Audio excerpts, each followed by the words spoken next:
homelessness has spiked 16%. There are now 36,000 active homeless people that they've counted, not just in the last year.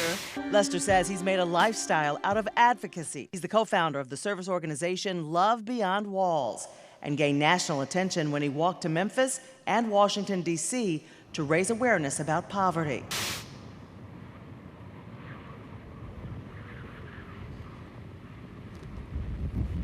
We don't care about what we don't see. Countless people are invisible to us. We overlook the poor and homeless, partly because we don't share much space with them. Can you imagine if we offered the same love to others that we want for ourselves? We could destroy walls that exist between people and truly affirm the dignity of those who are unseen and forgotten. This is not an issue we can keep ignoring. Homelessness and poverty is a global issue affecting hundreds of millions of people around the world. It's time for us to see people in their suffering and let them know that they aren't alone. We must let love open our eyes and tell people, I see you. I see you.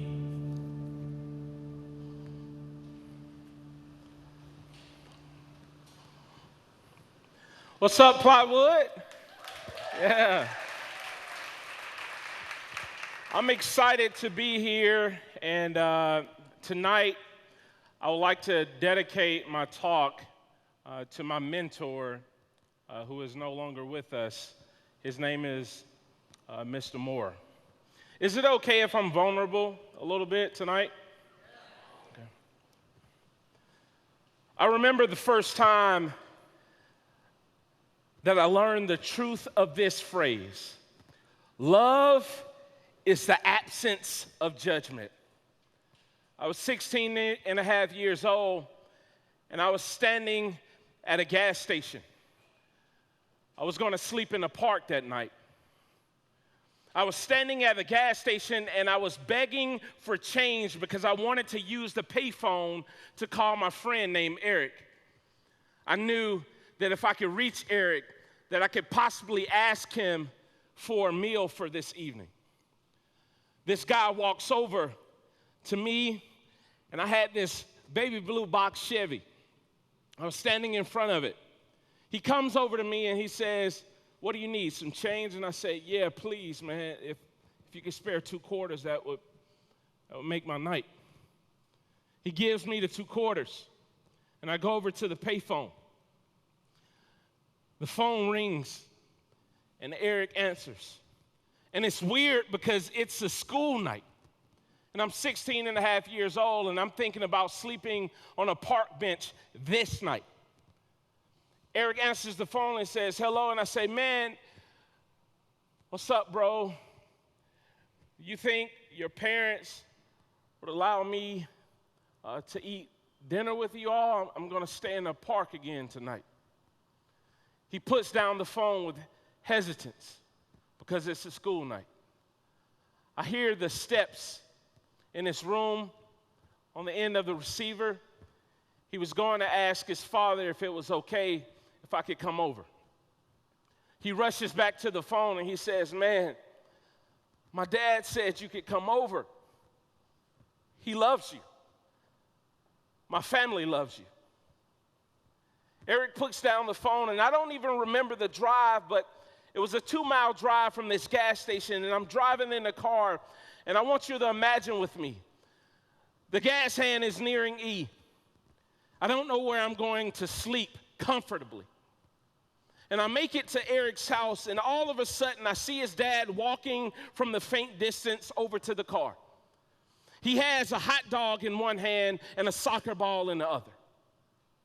I roll down my window, and he walks over, and he leans up against the car. He sticks his hand in the car, and he taps me on my chest, and he says, "Young man, I want you to look at me. Look at me." Eric's dad was the first man that I ever was able to look in the eyes. He says, "Look at me. You're going to be a leader one day." What do you mean I'm going to be a leader? The kid that's sleeping in the park? What do you mean I'm going to be a leader? The guy that when I go to school, teachers don't even know why I'm falling asleep in class, and they want me to be out of their class because they don't understand my social context. You're talking about me? I'm going to be a leader? He says, yeah, you. Look at me in my eyes, and I want you to believe it. And then he hands me this soccer ball. He says, man, you're just like this soccer ball. He was the guy that I could ask, should I marry her? He was the guy that I could ask, should I save up enough money to go to college and work a warehouse job to put myself through school? He was the guy that I could ask all of my life's problems, and he hands me this soccer ball, and he says, Terence, you are just like this soccer ball. I say, what do you mean? He says, because this soccer ball didn't ask for the field that it ended up on. Somehow it ended up in between two teams, and all of a sudden it's getting kicked around. And just like you don't ask for your parents. You don't ask for the environment that you find yourself in, but somehow life has kicked you around, man. He says, you want to know how this soccer ball survives all of the kicks? Because of what's on the inside. And I want to tell you that you have to tap into what's on the inside of you. If you're ever going to get from where you are to where you are going in your life, you've got to figure out what's on the inside. And maybe some of you tonight have come here to this conference and you've forgotten what's on the inside of you. But I come here to tell you tonight that there's something special on the inside.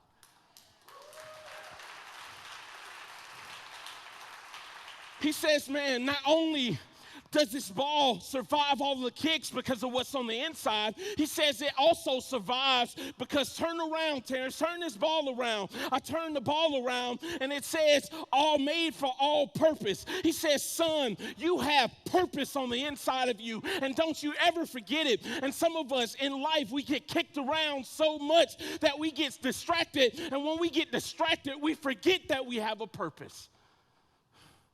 He says, Terence, man, you got purpose on the inside of you. What do you mean, purpose? Yeah, you have purpose. He says, not only that, the soccer ball survives the kicks that it endures because all soccer balls have a goal. He says, young man, look at me. And I looked at Mr. Moore. He says, I want you to get a goal. And once you get that goal, don't ever look back. And I don't even think I believed my own words when I responded, yes, sir, Mr. Moore. I won't look back because it's something detrimental the poverty of spirit does to an individual. Do you understand how courageous you have to be poor in this country? It takes courage to be poor. He says, man, let me tell you something. I know what it's like to be kicked around. I know what it's like to be considered a threat because the color of your skin, but also a problem because you're poor. But let me tell you something. Don't allow what kicks you around in this life to determine your worth and value. You've got to tap into what's on the inside of you. And I'll never forget standing before his casket. The same year I started the organization Love Beyond Walls. And I learned something very important from Mr. Moore. Because it wasn't a big crowd that came to his transition. It was just a few. And as I stood up there, I saw other men just like me who he had seen. Men who had experienced homelessness that had transitioned off of the streets. And I'll never forget standing before everyone as frail and broken about my mentor leaving. And I said, he created a home for me. What do you mean by home? You see, home is a place where you feel seen, you feel safe, and you feel accepted. Mr. Moore saw me. And I'm not talking about the type of seeing that you do when you have inattentional blindness. When you see something for so long, it becomes so familiar to you that you don't even think about it because you're operating out of routine or this locked in just like state of familiarity. Mr. Moore saw me. He looked past my brokenness and he saw me.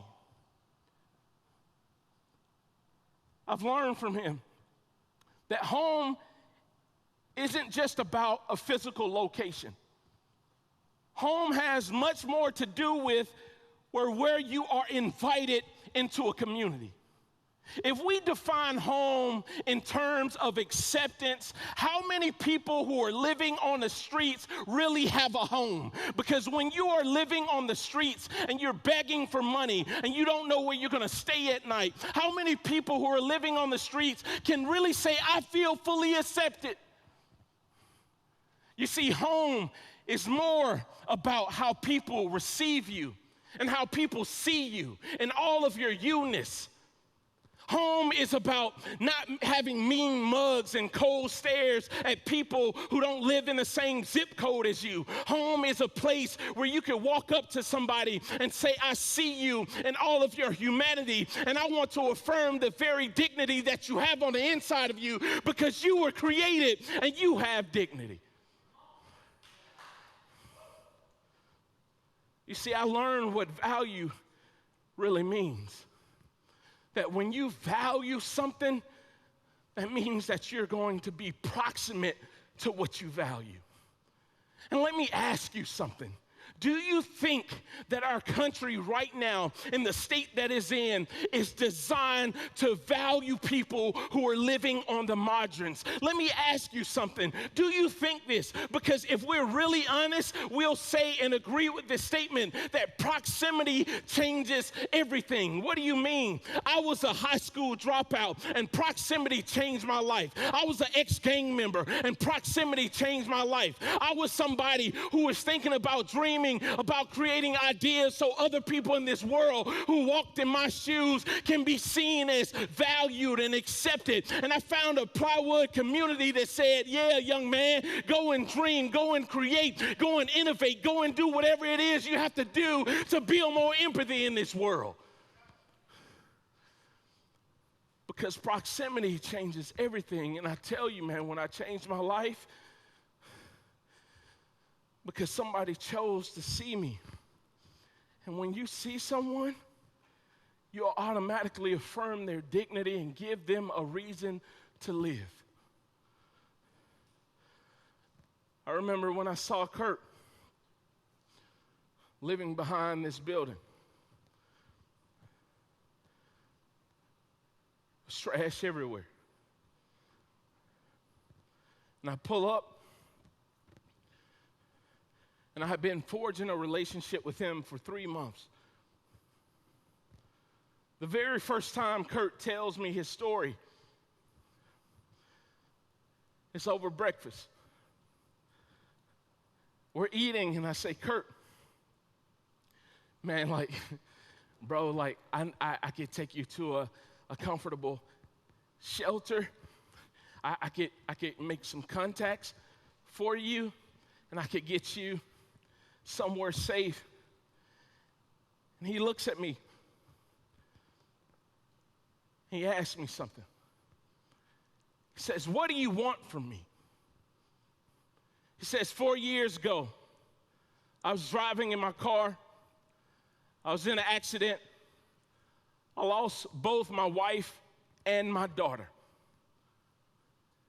It's the first time I ever told anybody this story. He says, now what do you want from me? Because if I'm honest, the closest shelter near here has 400 men that sleep in chairs, and it's only one urinal, and the smell is so thick that you can taste it. What do you want from me? He says, I bet you one thing. I bet you won't go stay in a shelter because you'll end up on the backside of this building with me because it's more comfortable on the backside of a building with trash than it is in some of our shelters. And guess what? I don't want the workers to be mean to me. And guess what? I don't want to have to stay up 24 hours and protect all of my stuff in a bag because this is everything that I own. He says, what do you want from me? And let me tell you something, that when you are encouraged to see somebody else, you must too also open yourself up and be vulnerable enough for somebody to see you. And what happens is we put ourselves in situations where we want to do the seeing and we want to see other people, but we still stand at a distance. And I'll never forget leaving this conversation and I was wrecked. The ride home was long. And I was wondering, how could I apply the words that this homeless man told me when I was 16 years old and I was about to drop out of high school? I was walking away from this building in College Park, a mile away from where our center is positioned. This guy stops me and he says, "Is that your school back there? Whatever you do, don't ever stop going to school, young man. You could be a leader." The first guy that ever told me that I would be a leader came from somebody experiencing homelessness. He says, man, there are two types of people in this world. There are accumulators and there are distributors. Don't spend your whole life accumulating a bunch of stuff only to downsize when you get up in age. Live your life as a distributor of goodness and generosity and steward everything that the Lord brings into your life, because if you live like that, guess how many people that you'll impact one day. And I go home and I ask my wife if I could live as a homeless person or experiencing homelessness in the heart of the city. I had experienced it as a teen, but on the other side of education. I wanted to do it in a way that would educate people who weren't proximate. I wanted other people to be seen, and not only seen, I wanted to create this type of learning, service learning experience for people to see others and have greater empathy and compassion towards those who are walked past every day. And I lived and I ate out of trash cans. And I lived and I walked 2.5 miles to shelters. And I lived and I remember standing on the corner begging for dollars with one of my friends only to get $11. And people didn't even know why we were asking for money. We were asking for money for his medication because he needed that medication to survive, and they didn't even know, and they would pass by and throw cans at us and give these stares that were detrimental to the soul. And I'm of the opinion, just like Mother Teresa says, one of the most terrible feelings in this world as it relates to poverty is the poverty of loneliness. So people ask me, why would you walk across the country? Because I'm walking to inspire one to see another. Why would you live on top of a bus or turn an RV into a mobile makeover unit or turn an RV into a space where people can come on and have access to grooming and running water? Why would you do this? Because I'm trying to see people in the same way that I was seen. Let me ask you something. Are you seeing others? Because the truth of the matter is that we all want to be seen. We want to be seen in our work. We want to be seen in our families. We want to be seen in our communities. And we all know the ugliness of being passed by. Maybe you were passed by in a job promotion.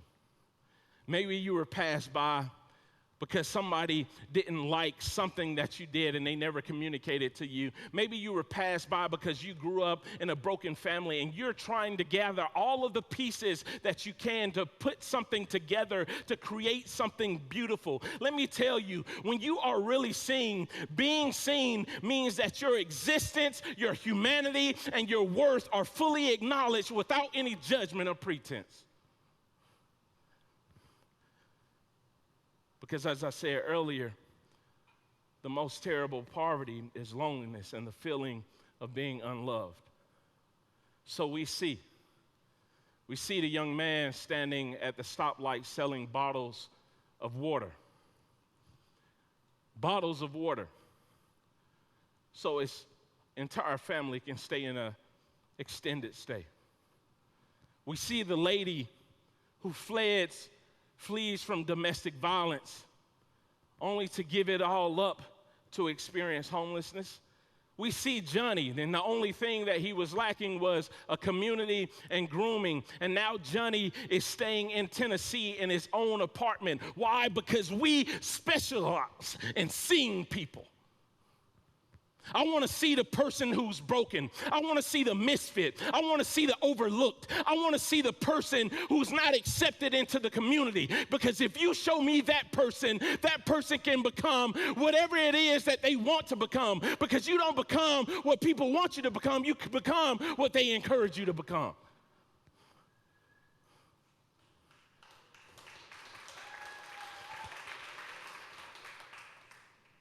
We see the drug addict. And not only do we sympathize, but we empathize with him, because instead of having a family, he had access to drugs. I love what Audre Lorde says: without community, there's no liberation. Think about the number of people right now. 74% of people experiencing homelessness across this country do not know, literally in their minds, where it's legal to stay at night. There's an ordinance right now in North Carolina, in a city, I don't have to say the name, that if you just have things with you, like a book bag, and you sit them on the ground and the police stop you, they can fine you for camping. There's over 60 cities in our country that have banned food sharing. Right now in the state of California, you can't even live in your car if you're homeless. And we have to stop pushing people to the margins and looking over people as if they don't have any worth or value. And if I never shared my story up here tonight, none of you would know that I ever slept in my car. None of you would know that I ever grew up in a home and my father wasn't there. None of you would ever know that I did not know where I was going in life until somebody came into my life and saw me for who I was. None of you would know that. And people want to know why I advocate. I'll tell you why. Because a community of welcome tears down walls and destroys the excuse to otherize people. Because if I didn't have a truck, you wouldn't call me truckless. If I didn't have a purse, you wouldn't call me purseless. So we intentionally design places of acceptance. Because for some people, the only home that they will ever truly have is where they feel accepted. And let me tell you something. This work is not easy. I've wanted to quit many times because I have to fight apathy and indifference. I have to give and spend my life trying to convince other people that other people matter. Every waking day, I get up out of my bed and I look at my son and my daughter in their faces and I tell them, you matter and you belong. Why? Because when they go out into the world, somebody else may treat them as if they don't. I got to fight apathy. And it's frustrating. And maybe that's you. Maybe you're a business owner and you're fighting apathy right now because your team is not motivated. Maybe you're fighting apathy within the context of your own family because your own family is not motivated. Let me tell you something, man. Go to where you're accepted and where the inspiration and energy is high, because that's how you combat apathy. I also have to fight false perceptions, because when you're poor, sometimes you're seen as a threat. And I'm giving my life to rewrite the narrative of what it means to be poor and homeless in this country. Why? Because let me ask you a question. Who controls the narrative of the poor? Oftentimes, the people who control the narrative of what it means to be poor in our world comes from people who have never been there. And then I have to fight a lack of margin because everybody wants to get involved, but nobody has enough time. And sometimes it's hard because people don't prioritize service as a core value, and it makes it hard.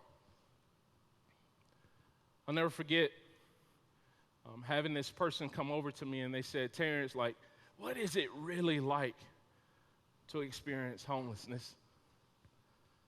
I said, that's a good question, which led me to start this project. I was riding down the street one day, and I saw this shipping container. And I didn't have $1 million budget, like the guy that just left said, start small.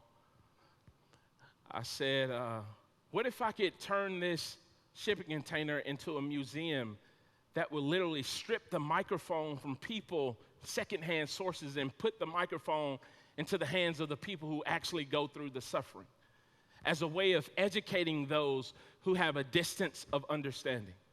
And so we launched the Dignity Museum, where when people come in, they engage with our technology and our app. They get a chance to go on this full immersion and learn what it means to experience homelessness in this country. Because when people come, they'll sometimes say, isn't it drugs and alcohol? But don't know that it's a loss of job. They'll come to this museum and they'll be forced to create their own sign. What would you write on the sign if you didn't have anywhere to stay tonight and the place that you could stay cost $10?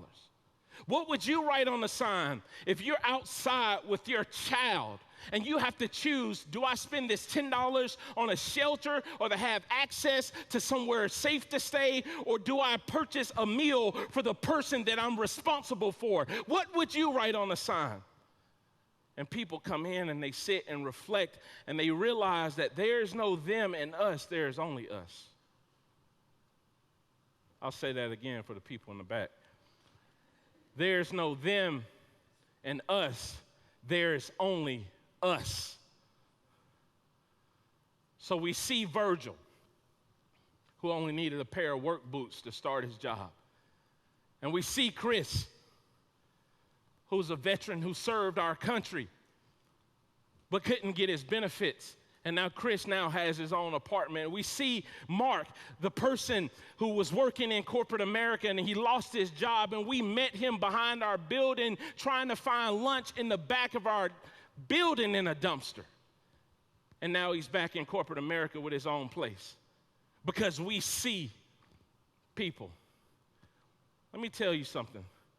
The way you see people says a lot about what's in your heart.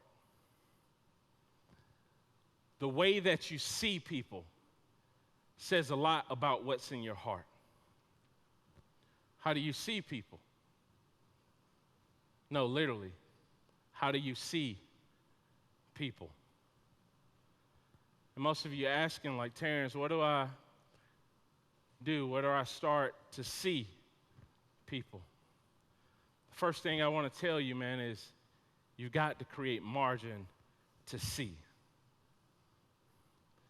Most of us, if we look at the context and the plate of our lives, we don't have enough margin to see. Seeing requires time.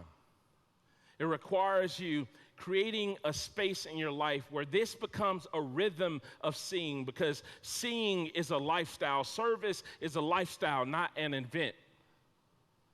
And we've got to push back against the mentality that service is an event and say, how can I create or carve out just a little time to see other people? Because maybe they may be at Plywood one day speaking in front of a crowd. How's your calendar set up? How about this one? Build a relationship with someone not like you. Because when I read the text and it says to love your neighbor, the command is actually to love somebody who is not like you. That don't come from where you come from, or run with the people that you run with, or associate with the folks that you associate with. You can't measure love by loving somebody just like you. You measure love by how well you love someone who is not like you. I love what Martin Luther King said at Cornell University in 1962 when he said, "I am convinced that men hate each other because they fear each other. They fear each other because they don't know each other. And they don't know each other because they don't communicate with each other. And they don't communicate with each other because they are separated from one another." Build a relationship with someone not like you, because you never know who they might become. And find one. Find one person. Find one person. Because sometimes we want to put it all on systems and institutions and faith-based communities. Who is supposed to solve the problem? Where Martin King said, man, we are the global village. What about you? What would happen if you found one person who has been unseen and see that person? What would happen if you carved out an hour of time? We had a volunteer that come to our organization. She carved out an hour of time and reconnected this man to his family. He hadn't been in touch with them in 30 years. What could happen if you just see one? So let me leave you with this question. Who's your one? Who's your one to see over the next 3 days? Who's your one when you go back to the context of your community? Who is your one? Because you never know how small pockets of time and just seeing people will create ripples. I dare you to see one. Thank you.